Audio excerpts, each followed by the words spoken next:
За улсын хурлын хянан шалгалтын тухай хуулиараа бол хянан шалгалт төр ороо байгуулагдаад за энэ одоо хуулиар олгогдсон 6 сарын хугацаанд нээлттэй сонсгол зохион байгуулад за эцслээд улсын хурлын тогтоолт болгож батлуулах хэрэгтэй байгаа. За тэгэхээр бид нар ойдлогоо энэ сүүлийн 16 жилийн туршид ямар үйл процесс явж тэ ямар үр дагаврууд гарсан, ямар арга хэмжээ авсныг бол 3 хоногийн турш бас одоо олон нийт бас нэлээд сайн ойлголт авсан болов нэгдсэн ойлголтоо болсон болов гэж одоо хувьдаа дүгнэж байгаа. За эртцийн аваад үтсэн ч гэсэн ер нь урдах 5 сонсголтой харьцуулахад бол одоо нэлээд түүхэн хэмжээний бас сонсгол болсон болов гэж бодож байгаа. За тэгэхээр одоо бид нар одоо үүнээсээ одоо дүгнэж үзээд үнэлт дүгнэлт өгөөд за улсын хурлын тогтоолын төслөө бол одоо бэлдээд дуусч байна. За өнөөдөр хянан шалгалт төрөөр 2 цагаас хуралдаад улсыг одоо нэгдсэн тайлангаа хилцээд улсын хурлын тогтоолын төслөө батлаад за маргааш нэгдсэн чуулганаар одоо улсын хурлын тогтоолоо батлуулна гэсэн хүлээлттэй байгаа. За энэ дотор бол нэгсэндээ одоо цаашдаа оюутлогоо төсөл дээр за Монгол Улсын эрх ашигыг хамгаалах, үр хөөжийг нэмэгдүүлэх талаар зайлшгүй авч хэрэгжүүлэх арга хэмжээг нэгсэндээ тусгаж байна гэсэн үг.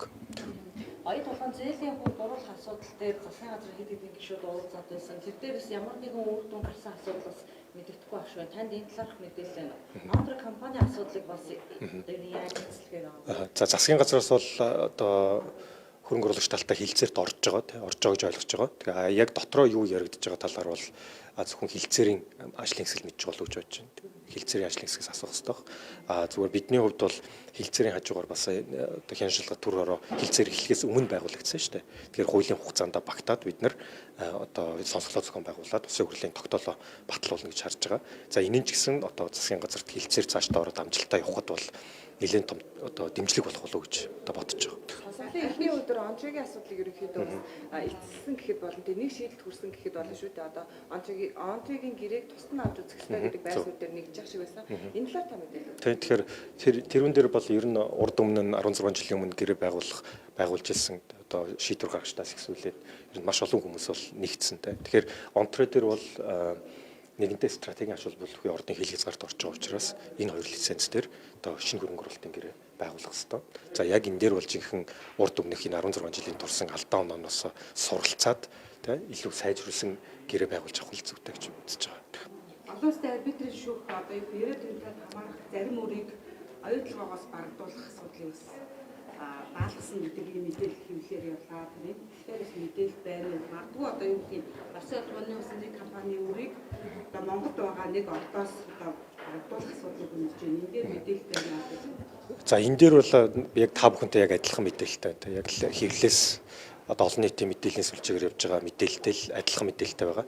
Тэгэхээр яг хуу бид нар бол ойлгомжтой хүрээг хязгаартай, ойлгомжтой сэтвтэй. Тэгэхээр энэ хүрээндээ л явна. За яг хуу мэдээж оюутлогын асуудлыг яриа явж байхад бол одоо та бүхэн санаж байгаа сарын өмнө гэсэн одоо оюутлогын төслийг илүү одоо нөгөө хятадын хувьцаа эзэмшигчтэй одоо өгч магадгүй ч юм уу янз бүрийн мэдээ явж байсан шүү дээ. Тэгэхээр ер нь оюутлогын төсөл дээр одоо Монголын талаас одоо хилцээрт орох болгонд л янз бүрийн мэдээнүүд явдаг. Энэ бол ерөөсөө шинэ технологи биш л дээ.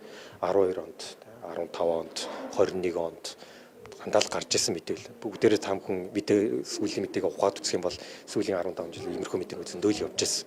Тэгэхээр ер нь томоохон компаниуд ялангуяа үндэстэн томсон корпорациуд одоо шүүхтэр явж байгаа маргаан бол зөндөөл байждаг. Тэгэхээр тэр маргаанаас болоод Монгол Улсын хилцээрт өөрчлөлт орох ч юм уу эсвэл зогсох ч юм уу тийм зүйл байж болохгүй үргэлжлэх хэрэгтэй гэж бодож байна. Саяны сонсголын үр дүнг та ерөн хэр сайн гэж ойлгож